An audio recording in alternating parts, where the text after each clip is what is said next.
शासन द्वारा जो फार्मर रजिस्ट्री का हमारा तैयारी की जा रही है, उसी क्रम में जनपद बागपत में निवाड़ा में एक हम लोगों ने कैंप लगाया है। फार्मर रजिस्ट्री की योजना एक बहुत ही महत्वाकांक्षी योजना है, जिसमें हर एक कृषक का जो अपना ज़मीन का डिटेल है वो इसी तहसील में या अन्य तहसील में या अन्य जनपद में वो सब एक स्थान पर फार्मर रजिस्ट्री की बकेट में क्रिएट हो जाएगा। उससे किसानों को ये सुविधा होगी कि वो जान सकते हैं कि पूरे प्रदेश में उनकी ज़मीन कहाँ कितनी है, और उनको रिकॉर्ड का मेंटेनेंस करने में, अपने रिकॉर्ड को खुद चेक करने में, ताकि उनके साथ किसी भी प्रकार का कोई वैभिन्न ना हो वास्तविक और दावेदारों में।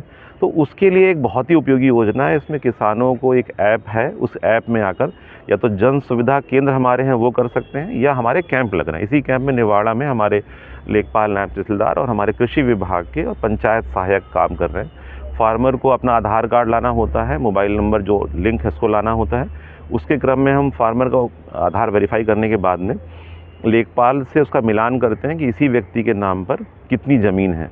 अगर उसके नाम से ज़मीन एक जगह पता चल जाएगी तो पूरे प्रदेश में कहीं भी ज़मीन होगी तो वो एक बकेट में दिख जाएगी।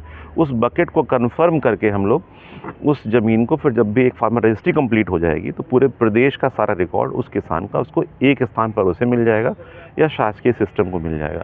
यहाँ पर कुछ अभी बॉटलनेक्स कुछ छोटे मोटे हैं, और जो कि नया ऐप है और उसमें प्रयास कर रही है हमारी टीम, जो उसमें फील्ड की सुविधाएं मेरे द्वारा खुद करके देखा गया है और गाँव वासियों द्वारा, प्रधान द्वारा, हमारे सभी द्वारा इसमें सहयोग किया जा रहा है। तो मेरी जनता से अपील है कि जहाँ जहाँ कैंप लगेगा वहाँ पर या जन सुविधा केंद्रों पर अपना आधार वेरीफाई कराने के बाद में जो फार्मर रजिस्ट्री का अगर वो एनरोल्ड हो जाते हैं तो जो आगामी किस्तें हैं प्रधानमंत्री किसान सम्मान निधि की, उनको इसके लिए कहीं दौड़ना नहीं पड़ेगा। एक बार वेरीफाई हो जाएगा, उनके नाम ज़मीन है तो ऑटोमेटिकली वो रिकॉर्ड हो जाएगा और फिर किसानों को किसान सम्मान निधि में किसी भी प्रकार की असुविधा नहीं होगी। ये प्रयास सरकार का इस विषय में है।